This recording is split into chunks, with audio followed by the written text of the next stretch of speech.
Hello friends, Vishnu Shalini latest review.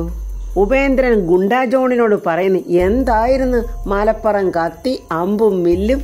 നിന്റെ ഈ over confidence കണ്ടപ്പോഴേ എനിക്ക് പരാജയം മണത്തതാ.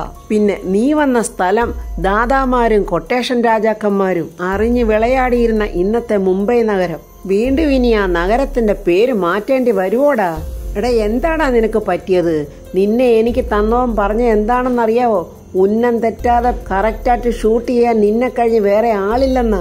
എന്നിട്ട് തോക്കലെ ഉണ്ട വെറുതെ പൊട്ടിച്ച് കളയാനല്ലാതെ നീ ഇവിടെ പിന്നെ എന്തുപാടാ ഉണ്ടാക്കിയത്? ഇനി എന്തായാലും അവൻ കരുതിയിരിക്കത്തില്ലേ? അവന്റെ പിന്നാലെ മരണം ഉണ്ടെന്നറിഞ്ഞാൽ അവൻ എന്തായാലും കരുതിയേ ഇനി നടക്കത്തുള്ളൂ. ഗുണ്ടാ ജോൺ പറയാ, എനിക്ക് ഒരവസരം കൂടെ താ, ഞാൻ എന്താണെന്നുള്ളത് ഞാൻ തെളിയിച്ചു തരാം. പിന്നെ നിന്റെ കൈവെള്ളയിലോട്ട് അവനെ ഞാൻ കൊണ്ടുവന്ന് വെച്ച് തന്നിട്ട് അവന്റെ ശരീരത്തൊരു പോറൽ പോലും ഏൽപ്പിക്കാൻ നിന്നെ കൊണ്ട് കഴിഞ്ഞില്ല. പിന്നെ ഇനി ഞാൻ എന്തുറപ്പിലാടാ നിന്നെ വിശ്വസിക്കേണ്ടത്? അത് പിന്നെ ആ ഹോസ്പിറ്റലിനകത്ത് വെച്ച് ഒന്നും നടക്കില്ല. ഉപേന്ദ്രനെ ദേഷ്യം വന്നിട്ട് വയ്യ. ഹോസ്പിറ്റലിനകത്തൊന്നല്ല, നിന്നെ കൊണ്ട് എവിടെ വെച്ചും നടക്കത്തില്ല. അതാണ് സത്യം. പുറത്ത് വെച്ച് അവന്റെ ചങ്ക് തുളയ്ക്കാൻ നിനക്ക് അവസരം കിട്ടിയതല്ലായിരുന്നോ? എന്നിട്ട് നീ തുളച്ചതെന്തുവാ? ചട്ടിയും കലവും വെടിവെച്ച് പൊട്ടിക്കാനാണോ നിന്നെ ഞാൻ മുംബൈയിൽ നിന്ന് ഇങ്ങോട്ട് വരുത്തിയത്? എന്ന് തീർക്കും നീ അവനെ. എനിക്കത് ഇപ്പൊ അറിയണം. ഇനി അതിങ്ങനെ നീട്ടിക്കൊണ്ടു പോകാനാകില്ല. അവന്റെ വെള്ള പുതച്ച ശരീരത്തെ ഞാൻ എപ്പ ചെന്ന് റീത്ത് വെക്കും? സാറേ, അത് ഇനി ഒരു നീക്കം നടത്തണമെങ്കിലേ അവൻ ആ ഹോസ്പിറ്റലിൽ നിന്ന് ഇറങ്ങണം. എടാ, എലിയെ കൊല്ലാൻ ഇല്ലം ചുടാൻ പോകുന്ന മണ്ടന്മാരുള്ള നാടായത്. അവനെ കൊല്ലാൻ ഹോസ്പിറ്റലിന് തീയിടണമെങ്കിൽ നീ അങ്ങ് ചെന്ന് തീയിടടാ. തീ വെച്ച് നീ എന്നെ കാണിക്ക്. വെടിവെച്ചിട്ടോ അവൻ ചാകുന്നില്ല. നീ അങ്ങ് ചെന്ന് തീയിട്ട് കൊല്ലടാ. ബാക്കി കാര്യമൊക്കെ ഞാൻ നോക്കിക്കോളാം. ഗുണ്ടാ ജോണിനെ ഒന്ന് പുകഴ്ത്തി നോക്കുവാണ് ഉപേന്ദ്രൻ.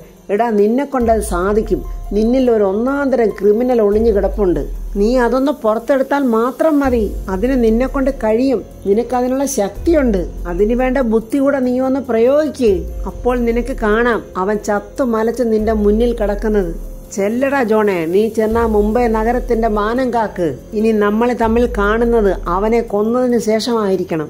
അങ്ങനെ ഉപേന്ദ്രൻ വല്ലച്ചാലും കുറച്ച് എരിയും പുകയും ഒക്കെ കയറ്റി ആ ഗുണ്ടാ ജോണിനെ പറഞ്ഞു വിടുന്നുണ്ട്. വലിയ വിശ്വാസത്തോടെ ഉപേന്ദ്രൻ പറയുന്നുണ്ട്, ഇതോടെ കാര്യങ്ങൾക്കൊക്കെ ഒരു തീർപ്പാകും. ഉപേന്ദ്രന്റെ കാര്യത്തിൽ തീർപ്പാകുമെന്നാണോ ഗുണ്ടാ ജോണിന്റെ കാര്യത്തിൽ തീർപ്പാകുവാണോ എന്നൊക്കെ നമുക്ക് കണ്ടറിയണം. കുടുംബശ്രീ ഹോട്ടലിൽ ഊണിന്റെ സമയമാണ്. ആൾക്കാരൊക്കെ വന്ന് ഊണ് കഴിച്ചോണ്ടിരിക്കുവാണ്. നമ്മുടെ ഗോപാലേട്ടൻ ഓരോരുത്തരോട് കുശലാന്വേഷണങ്ങളൊക്കെ ചോദിക്കുന്നുണ്ട്. ഉണ്ണാൻ വന്ന ഒരു സ്ത്രീ ചോദിക്കുന്നുണ്ട്, കളക്ടർ കൊച്ചിനെ കുറച്ച് ദിവസം കൊണ്ട് കാണുന്നില്ലല്ലോ, ഇവിടെ ഇല്ലേ? അത് കേട്ടോണ്ട് ശാന്ത പറയുന്നു, നല്ല തിരക്കിലാ, ഇപ്പൊ വലിയ ഓട്ടത്തിലാ മാഡം. അങ്ങനെ അവര് ചായ കുടിച്ച് കാശ് കൊണ്ടുവന്ന് ഗോപാലേട്ടന്റെ കൊടുക്കുവാണ്. അപ്പൊ ശാന്ത പറയുന്നു, കുറച്ച് പറ്റുകാശൂടെ നിങ്ങൾ തരാനുണ്ട്, അതവിടെ കിടക്കട്ടെ, മോന്റെ കാശ് വരുമ്പം തരാം, ഇല്ലെങ്കിൽ എനിക്ക് പെൻഷൻ കിട്ടുമ്പം തരാം. ഇത് രണ്ടും കിട്ടാൻ പോകുന്നില്ലെന്ന് ശാന്തയ്ക്ക് മനസ്സിലായി. മകൻ കാശൊക്കെ ഇവർക്ക് അയക്കുന്നുണ്ട്. ഇവിടുത്തെ പറ്റുകാശ് തരാൻ വയ്യാത്തതിന് വേണ്ടിയേ അവര് നുണ പറയുക എന്നിങ്ങനെ ശാന്ത ഗോപാലേട്ടനോട് പറയുവാണ്. ശാരദാമ്മ ഓരോന്നും പറഞ്ഞ് ഇവര് പറ്റിക്കും. പക്ഷെ എന്റെ അടുത്ത് നടക്കത്തില്ല. അതാ ഇവിടെ കൂടുതൽ നേരം ഇരിക്കാതെ അങ്ങ് പോയത്. അതൊക്കെ ശാരദ വന്ന് സംസാരിക്കട്ടെ. ശാന്ത ഒരു കാര്യം ചെയ്യും, ഈ കൗണ്ടർ ഒന്ന് നോക്കിക്കോ, ഞാൻ പുറത്തോട്ടൊന്ന് പോകട്ടെ എന്നും പറഞ്ഞ് ഗോപാലേട്ടൻ അവിടെ നിന്ന് ഇറങ്ങി പോവുകയാണ്. അപ്പോഴൊരു ഓട്ടോറിക്ഷയിൽ ശാരദാമ്മ അങ്ങോട്ട് വരുന്നുണ്ട്. ശാരദാമ്മ വന്നപാടെ ഗോപാലേട്ടനോട് ചോദിക്കുന്നു, അല്ല സത്യാമ്മ വന്നെന്ന് പറഞ്ഞ് എന്നിട്ട് എന്ത് ചെയ്യും? ആ, ഇവിടെ വന്ന് ഇരിപ്പുണ്ടായിരുന്നു, ഞാൻ വലിയ മൈൻഡൊന്നും കാണിക്കാൻ പോയില്ല. എന്നാലും ഗോപാലേട്ട, നമ്മുടെ വീട്ടിൽ വരുമ്പോ അങ്ങനെയാണോ കാണിക്കേണ്ടത്? ഞാനോ ഇവിടെ ഇല്ലായിരുന്നു, അപ്പോൾ നിങ്ങൾ അതിന്റെ മര്യാദ കാണിക്കണ്ടായിരുന്നോ? ഗോപാലേട്ടൻ പറയാം, എന്തും മര്യാദ? കുറെ നേരം ഇവിടെ വന്നിരുന്നു, എന്തൊക്കെ ആലോചനയിലായിരുന്നു. ആളാകെ ഒന്ന് മാറിയിട്ടുണ്ട്. പിന്നെ കുട്ടികളുടെ കാര്യങ്ങളൊക്കെ തിരക്കി, സത്യയെക്കുറിച്ച് എന്തൊക്കെയോ ചോദിച്ച്. എനിക്ക് പണ്ടേ ആ സ്ത്രീയെ ഇഷ്ടമില്ലാത്തതുകൊണ്ട് ഞാൻ അങ്ങ് പുറത്തോട്ട് ഇറങ്ങിപ്പോയി. എന്നാലും എന്തിനായിരിക്കും ഗോപാലേട്ട അവര് വന്നത്? എന്തെങ്കിലും കാര്യമില്ലാതെ അവരങ്ങനെ വരുന്നതല്ല. ഗോപാലേട്ടൻ പറയുന്നു, എന്തൊക്കെയോ ചിന്തകളും കുഴപ്പങ്ങളും ഒക്കെ അവരുടെ ഉള്ളിലുണ്ട്. ഇവിടെ വന്നിട്ടുള്ള ആ ഇരിപ്പ് കണ്ടിട്ട് എനിക്കങ്ങനെയാ തോന്നിയത്. അവരപ്പോ എന്തോ ഉദ്ദേശിച്ചു തന്നെയാണ് വന്നത്. ശാരദാമ്മ നിന്ന് സ്വയം പറയുവാണ്, എന്നിൽ നിന്ന് എന്തോ അവർക്കറിയണം. അതെന്തായിരിക്കും? ഹരിത കേരളത്തിന്റെ മീറ്റിംഗ് നടക്കുവാണ്. ADN ജോൺ പ്രസംഗിക്കുവാണ്. സുഹൃത്തുക്കളെ, പ്രിയ സഹപ്രവർത്തകരെ, ഹരിത കേരളം 2025 ഒരു വർഷം നീണ്ടു നിൽക്കുന്ന ശുചീകരണ പ്രവർത്തനങ്ങളുടെ ഭാഗമായി നടത്തുന്ന ഒറ്റ ദിവസത്തെ ട്രൈ പരിപാടിക്ക് ഇന്ന് നമ്മൾ തുടക്കം കുറിക്കുകയാണ്. ഈ സന്തോഷ സുദിനം ഉദ്ഘാടനം ചെയ്ത് സംസാരിക്കാനായി നമ്മുടെ വിശിഷ്ട അതിഥി കളക്ടർ ശാലിനി വിഷ്ണുവിനെ ക്ഷണിച്ചുകൊള്ളുന്നു. സദസ്സിൽ നല്ല കയ്യടിയൊക്കെ നടക്കുന്നുണ്ട്. നമ്മുടെ വിഷ്ണു അവിടെ മാറി നിന്നൊക്കെ കാണുവാണ്. വിഷ്ണു നല്ല സൂപ്പറായിട്ട് കൈയൊക്കെ അടിക്കുന്നുണ്ട്. അങ്ങനെ നമ്മുടെ ശാലിനി പ്രസംഗിക്കുവാണ്.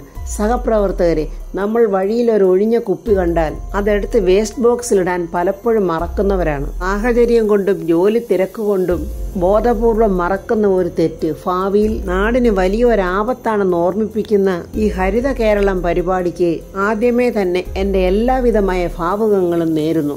ഒപ്പം ഇതിനുവേണ്ടി മുന്നിട്ടിറങ്ങിയ എല്ലാവർക്കും എല്ലാവിധ ആശംസകളും പിന്തുണയും അറിയിച്ചുകൊണ്ട് ഞാൻ ഈ ജനനന്മ പരിപാടി ഉദ്ഘാടനം ചെയ്യുന്നതായി പ്രഖ്യാപിച്ചുകൊള്ളുന്നു. ശാലിനിയെ തരത്തിന് കിട്ടുമ്പോൾ എങ്ങനെയെങ്കിലും ഉപദ്രവിക്കാൻ വേണ്ടിയിട്ട് അതിനൊക്കെ ADM ജോൺ തയ്യാറായിരിക്കുവാൻ അതിനുള്ള ഒരു നാടകമാണ് ADM ജോൺ ഇപ്പോൾ ഒരുക്കുന്നത്. കളക്ടറെ പ്രസംഗത്തിൽ നിന്ന് തന്നെ എളിമയും ലാളിത്യവും നമുക്ക് മനസ്സിലാക്കാവുന്നതാണ്. കാരണം നമ്മുടെ കളക്ടർക്ക് ഇങ്ങനെയൊക്കെ പറയാനേ പറ്റത്തുള്ളൂ. ഇതുപോലെ സാധാരണക്കാരന്റെ ശബ്ദമാകാനേ സാധിക്കൂ. കാരണം കളക്ടർ സാധാരണക്കാരിലും സാധാരണക്കാരിയാണ്. മണ്ണെണ്ണ വിളക്കിന്റെ വെട്ടത്തിലിരുന്ന് പഠിച്ചുവെന്ന് പറയുമ്പോഴേ കരി പിടിച്ച മണ്ണെണ്ണ വിളക്ക് കണ്ടു വളർന്നതിന്റെ അനുഭവകഥയുള്ളവളാണ്. വിഷ്ണുവിനും അനുവിനും മനസ്സിലാകുന്നുണ്ട് ADM ജോൺ മനഃപൂർവ്വം ശാലിനിയെ സഭയിൽ ആക്ഷേപിക്കുകയാണെന്ന്. ഹോട്ടൽ പാത്രം കഴുകി അടുക്കള ജോലി ചെയ്തും അതിനിടെ പഠിച്ചും പട്ടിണി കിടന്നും നേടിയെടുത്തതാണ് ഈ കളക്ടർ പദവി എന്ന് വെച്ചാൽ ഏറ്റവും താഴേക്കിടയിലുള്ള ഒരു ജീവിതം. ശരിക്കും പറഞ്ഞാൽ ദാരിദ്ര്യത്തിന്റെ പടുകുഴി. ഇടയ്ക്കിടയ്ക്ക് ശാലിനിയെ നോക്കിയിട്ടാണ് അവനങ്ങനൊക്കെ പ്രസംഗിക്കുന്നത്. അനു പതുക്കെ ശാലിനിയുടെ ചെവിയിൽ പറയുന്നുണ്ട്, ഇത് എങ്ങോട്ടാ മേഡം ADM പറഞ്ഞു പോകുന്നത്? കൊല്ലാനാണോ വളർത്താനാണോ? എന്തായാലും വളർത്താനല്ല അനു എന്നിങ്ങനെ ശാലിനി പറയുന്നുണ്ട്. കുടുംബത്തെ ശ്രദ്ധിക്കാത്ത അച്ഛൻ, 3 പെൺമക്കളെ പോറ്റാനായി ചായക്കടപ്പണി ചെയ്യുന്ന അമ്മ, നമ്മളൊക്കെയാണെങ്കിൽ നാട് വിട്ട് ഓടിപ്പോയേക്കാ വിചാരിക്കുന്ന ജീവിത സാഹചര്യം. ആ സാഹചര്യത്തിൽ നിന്നാണ് നമ്മുടെ കളക്ടർ ഈ നിലയിലായത്. ഇതൊക്കെ വിഷ്ണു ഇങ്ങനെ കേട്ടോണ്ട് നിൽക്കുവാണ്. വിഷ്ണുവിന് ശരിക്ക് ദേഷ്യം വരുന്നുണ്ട്. എടാ മോനെ, നീ പ്രസംഗിച്ചിട്ട് താഴോട്ട് ഇറങ്ങി വാടാ, നിനക്കുള്ളത് ഞാൻ വെച്ചിട്ടുണ്ട് എന്നുള്ള ഭാവത്തിലാണ് വിഷ്ണു നോക്കിക്കൊണ്ട് നിൽക്കുന്നത്. ഇതൊക്കെ വെച്ച് നോക്കുമ്പോൾ നമ്മൾ പൂവിട്ട് പൂജിക്കണം ഈ കളക്ടറെ. വീണ്ടും അനു ശാലിനിയോട് പറയുന്ന, മേഡം പൂക്കള് വാരി വിതറുവാണല്ലോ, ഇത് പൊക്കി പറയുന്നതല്ല അനു, ലക്ഷ്യം മറ്റെന്തോ ആണ്. കളക്ടറുടെ എളിമയും ലാളിത്യവും ഒന്നും അവിടെ ഒതുങ്ങുന്നതായിരുന്നില്ല. വിവാഹത്തെക്കുറിച്ച് ചിന്തിച്ചപ്പോൾ ഒരു ഡോക്ടറെയോ ഒരു എഞ്ചിനീയറെയോ അതോ ഒരേ മേഖലയിൽ ഒരേ സ്ഥാനത്ത് നിൽക്കുന്ന ഒരു കളക്ടറെയോ അല്ല വരനായി തിരഞ്ഞെടുത്തത്. കേവലം ഒരു ഡ്രൈവറാ. ഒരു പണിയുമില്ലാതെ തെക്കും വടക്കും നടക്കുന്ന ഒരാൾക്ക് ഒരു ജീവിതം കൊടുക്കുകയും അയാളെ മുഖ്യധാരയിലോട്ട് ഉയർത്തിക്കൊണ്ട് വരാനായി തന്റെ സ്വാധീനത്താൽ ഡ്രൈവറാക്കി കൂടെ നിർത്തുകയും ചെയ്ത നമ്മുടെ കളക്ടറെ നല്ല മനസ്സിന് എത്ര സ്തുതിഗീതം പാടിയാലും മതിയാവില്ല സുഹൃത്തുക്കളെ, മതിയാവില്ല എന്നിങ്ങനെ പറയുമ്പോൾ വിഷ്ണുവിന്റെ കൺട്രോൾ തെറ്റുന്നുണ്ട്. വിഷ്ണു അങ്ങോട്ട് വരാനായിട്ട് ഒരുങ്ങുന്ന കണ്ടോണ്ട് ശാലിനി പെട്ടെന്ന് കണ്ണു കാണിക്കുന്നുണ്ട് പാടില്ലെന്ന്. അങ്ങനെ വിഷ്ണുവോട് അടങ്ങി നിൽക്കുവാണ്. ഇനിയും വാക്കുകൾ ദീർഘിപ്പിച്ച് ജോലി ചെയ്യാൻ ഒരുങ്ങി നിൽക്കുന്ന നിങ്ങളുടെ ഊർജ്ജസ്വലതയ്ക്ക് ഞാൻ മങ്ങലേൽപ്പിക്കുന്നില്ല. ശുചീകരണ വാരം മൺവെട്ടി കൊണ്ട് കൊത്തിക്കളച്ച് ഉദ്ഘാടനം ചെയ്യാൻ എത്താനിരുന്ന ബഹുമാനപ്പെട്ട MLAയുടെ തിരക്ക് കാരണം അദ്ദേഹത്തിന് ഇവിടെ വന്നു ചേരാൻ പറ്റിയില്ല.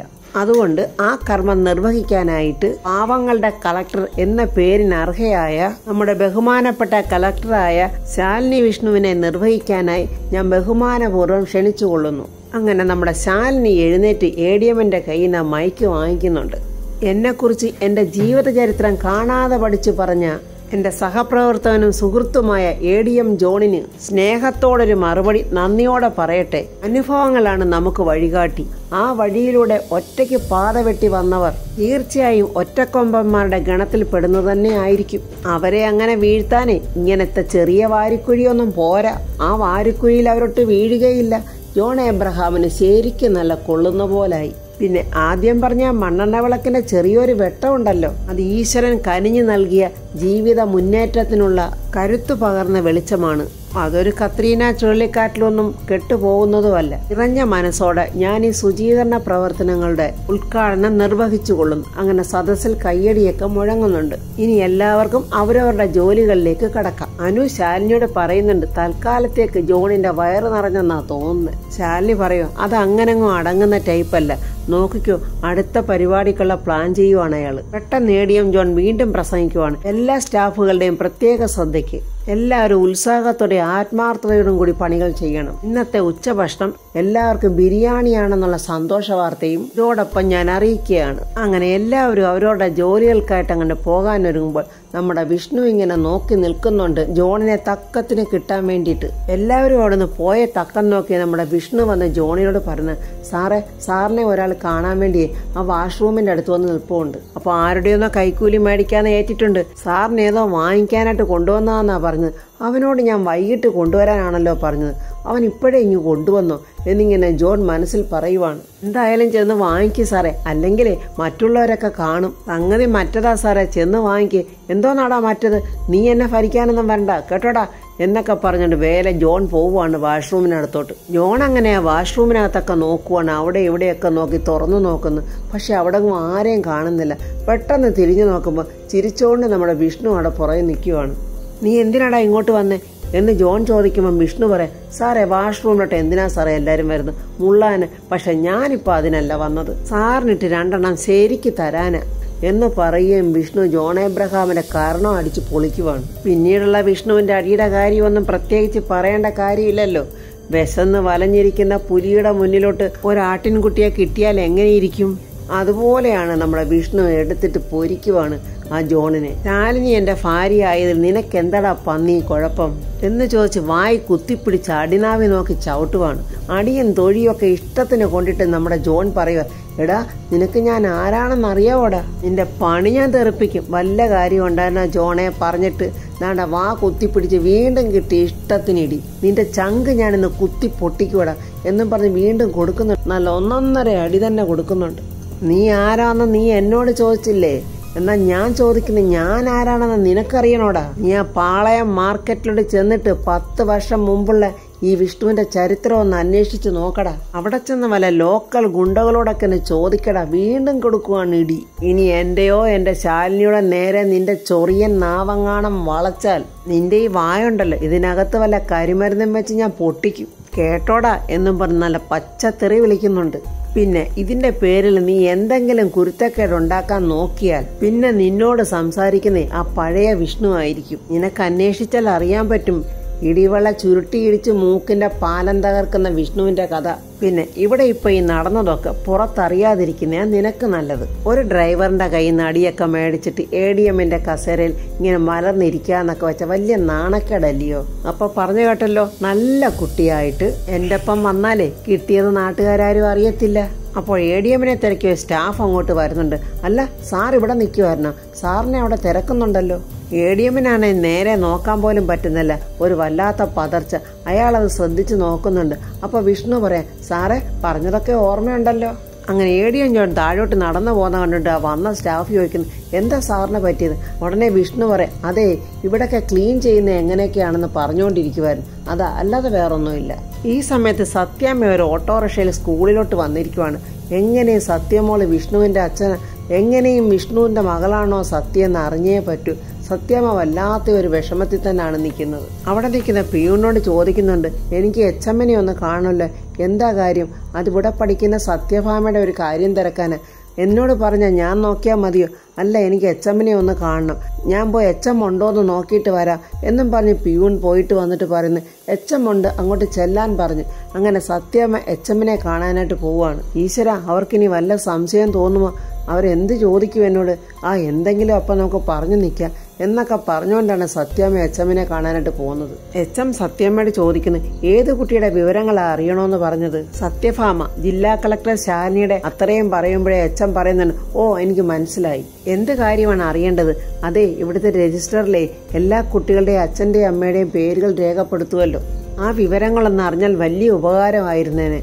അപ്പോൾ HM ചോദിക്കുന്നു, എന്താ നിങ്ങൾ പറയുന്നത്? എനിക്ക് മനസ്സിലായില്ല. സത്യഭാമയുടെ അച്ഛന്റെയും അമ്മയുടെയും പേരുകൾ എന്താണെന്നാണ് എനിക്ക് അറിയേണ്ടത്. സ്റ്റുഡൻസിന്റെ ഡീറ്റെയിൽസ് ഒക്കെ ഔട്ട്സൈഡ്സിന് ഞങ്ങൾ അങ്ങനെ കൈമാറാറില്ല. അയ്യോ, അത് എന്റെ കസിൻ സിസ്റ്ററുടെ മകളുടെ മകളാണോ ഈ സത്യഭാമയെന്ന് അറിയാൻ വേണ്ടിയാണ്. എനിക്ക് അങ്ങനെ ഒരു സംശയം ഉള്ളത് കൊണ്ടാണ് ഞാൻ വന്ന് ചോദിക്കുന്നത്. സത്യഭാമയോട് ഞാൻ ചോദിച്ചു, പക്ഷെ ആ കുഞ്ഞിന് കൃത്യമായിട്ടൊരു മറുപടിയില്ല.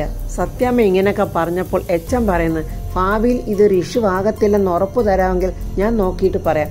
സത്യാമ്മ പറയുന്നത്, എനിക്കതൊന്ന് അറിഞ്ഞാൽ മതി, പ്ലീസ് എന്നെ ഒന്ന് സഹായിക്കണം.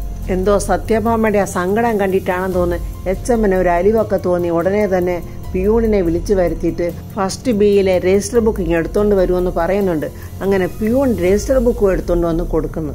ഇതൊക്കെ ക്ലാസ് വിട്ട് ആ കുട്ടിയെ പിക്ക് ചെയ്ത് കൊണ്ടുപോകാൻ വരുന്നവരോട് ചോദിക്കേണ്ട കാര്യമല്ല ഉള്ളു എന്ന് അച്ഛൻ സത്യാമ്മയോട് ചോദിക്കുന്നുണ്ട്. സാരമില്ല, എന്തായാലും ഇവിടം വരെ വന്നതല്ലേ. അങ്ങനെ എച്ചം സത്യമോടെ രജിസ്റ്റർ ബുക്ക് നോക്കുവാണ്. എന്നിട്ട് സന്തോഷത്തോടെ പറയുന്നു, ആ കിട്ടി. അപ്പോൾ ഫ്രണ്ട്സ്, എച്ചം എന്താണ് പറയാൻ പോകുന്ന ആകാംക്ഷയോടെ നമ്മളെ സത്യാമ്മ ഇങ്ങനെ നോക്കിയിരിക്കുവാണ്. അതിനകത്ത് വിഷ്ണുവിന്റെ പേര് എഴുതിയിരിക്കുമോ എന്നുള്ളതും വിഷ്ണുവാണ് സത്യമോളുടെ അച്ഛൻ എന്നുള്ളതൊക്കെ സത്യാമ്മ തിരിച്ചറിയുമോ എന്നൊക്കെയുള്ള റിവ്യൂമായി നമുക്ക് നാളെ കാണാം. എൻ്റെ ഈ റിവ്യൂ ഇഷ്ടപ്പെട്ടാൽ ലൈക്കും കമൻസും സബ്സ്ക്രൈബ് ചെയ്യാത്തവർ സബ്സ്ക്രൈബ് ചെയ്യണേ.